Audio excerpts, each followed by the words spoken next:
Hey everybody, welcome back to the channel. Thanks for coming along with me this year on my habitat improvement property management series I've got going on. Today we're going to get these food plots in. I've been working on these food plots now for about a month. I have probably disked them. I turned them about a month ago, and then actually about a month and a half ago I turned them, and then I have been disking them. I probably disked this food plot 3 times, and the one over here that you can barely see out of frame, I've probably disked it 4 times. That one over there is really loose and powdery. It's in fantastic shape. It's ready to go. This one here, it's got a few random weeds coming up that just haven't fully died out on it yet, but I need to go ahead and get the food plot in. I'm running out of time. I've got rain coming in later today, so I'm going to get to the house. I'm going to get the seed out, get down here, and get to seeding this thing, and I will talk to you about what I'm doing while I'm doing it here in just a little bit.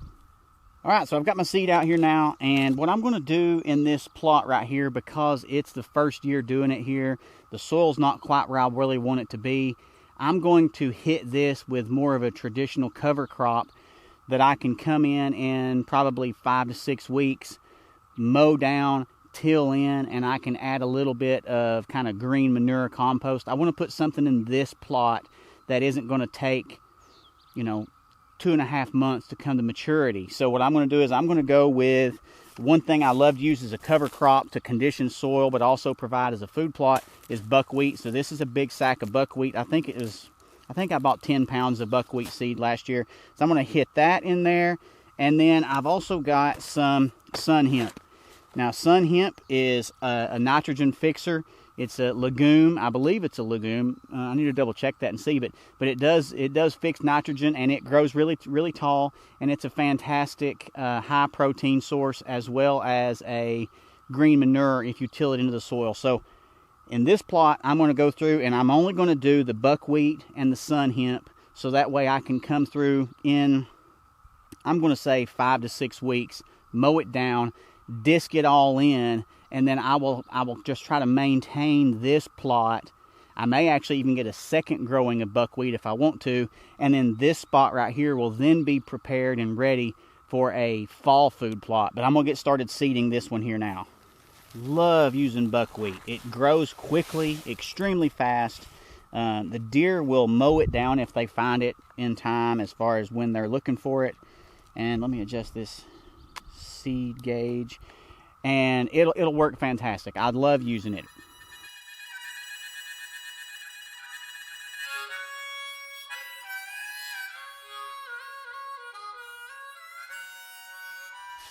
Alright, so I'm done with the buckwheat. Now I'm switching over to the sun hemp. It's a slightly smaller seed, so let me change that setting.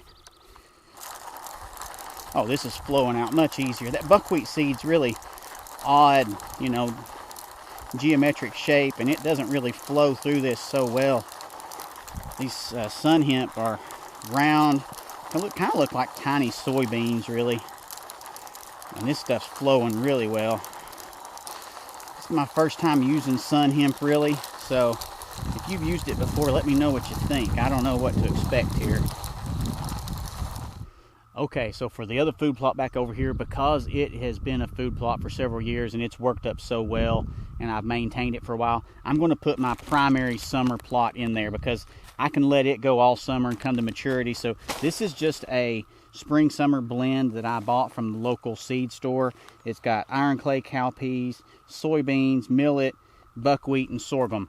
But I'm also I've got a little bit of sorghum left over here and a little bit of buckwheat left. And I'm just going to add that into this, and I'm going to go ahead and spread this out. Now this has got such a wide range of size of seed in here that I'm going to have to hand broadcast this because it's going to be a little bit non-uniform coming through that seeder right there, just because of the way that it was. I think all your smaller seeds are going to channel to the bottom, and you'd end up with a distribution or a kind of a segregated food plot here instead of everything blended in together. So I'm going to go through here and just broadcast spread this one by hand.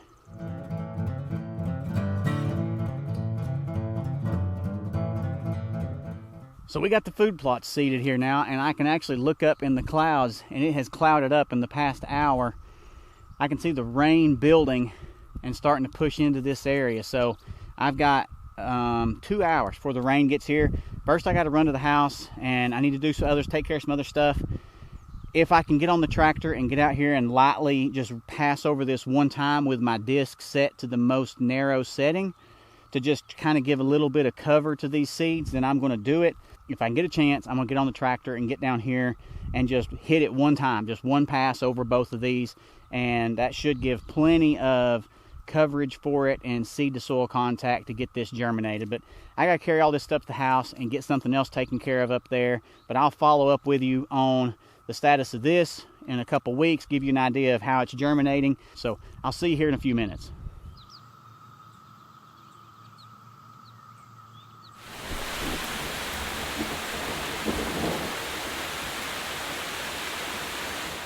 Well, as you saw, I ended up not getting down here with the tractor before the rains hit. It is actually starting to drizzle on me again now. Earlier, I had to take care of some stuff up at the house, so I had to go deal with that. And then we started getting we got into a severe thunderstorm watch warning, and then a tornado watch that then turned into a tornado warning. They said that there was radar indicated rotation coming straight towards us here, so I decided not to risk getting out here with the tractor in the event that something was coming.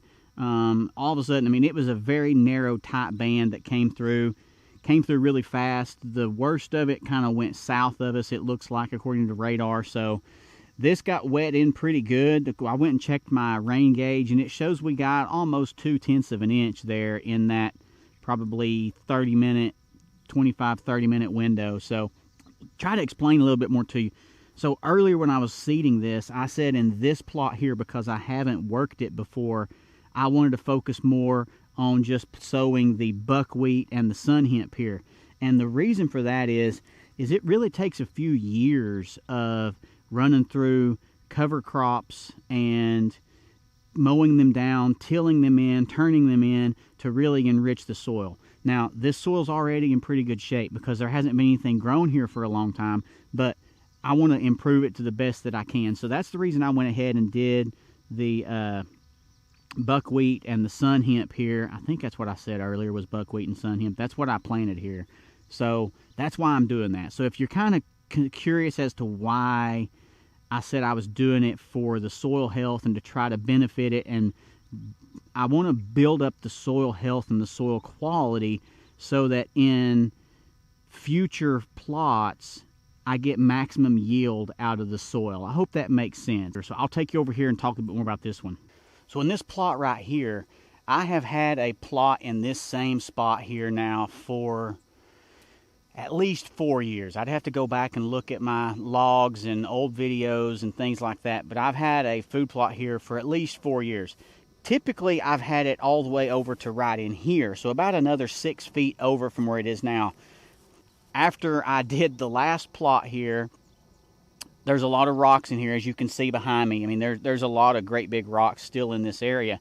After that, or when I did that last plot here last year, I sent my son down here to collect all the rocks. And so what he did was, I thought he was moving the rocks. Well, what he was actually doing was, he was just piling them up over here in piles, and he actually piled them in the edge of where I normally plow. And I did not take the time to come back down here, load them all up. They kind of got grown up in weeds and it was hard to see. I didn't take the time to come down here and load them up and move them. So I really need to do that. I need to get the carry-all on the back of my tractor. Just come down through here, get the kids down here, and just let them throw them in the back of the carry-all, and then I'll haul them off somewhere to get rid of them or use them for decorative landscaping up at the house or something. I don't know. But this plot here is so loose. It's been worked so many times now, and I've had so many stands of clover and other things in here that this plot here should generate a high yield. So the mix that I use here had a lot of soybean and lab. I added some lab to it, which is kind of a long vining legume as well. These are high protein, high yield, large producing plants.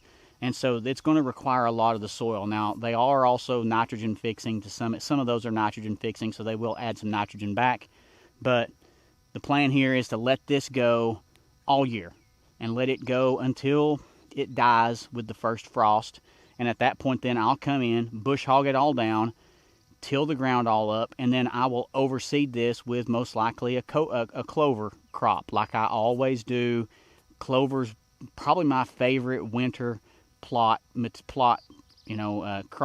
because it does add a lot of nitrogen back in. And some clovers, such as crimson clover or the yellow sweet clover, they get pretty large, and when you go through and you mow those down in the spring, then you're adding a lot of green compost, green manure back into the soil to overall help moisture retention and adding material back into the soil itself, in addition to not just the nitrogen from the nitrogen fixing aspect of those particular crops. So that's kind of my reasoning for why I put what I put over there versus what I put here. So that's going to be it for today. They're calling for more rain again. I've got to run down to the bottom of the hill and take care of some stuff for my brother.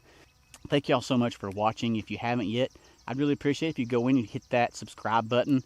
If you want to be notified every time I upload a new video, you can hit that bell, and it will notify you either on the app or send you an email, however you choose to do those notifications. And then you'll be notified when there's a new video out there. So thank you all so much. Drop a comment below. Let me know if you have any thoughts or questions or comments about how I'm doing this versus what you may be doing. I'm open to learning from you. So thank you all so much. I wish you a wonderful week, and God bless.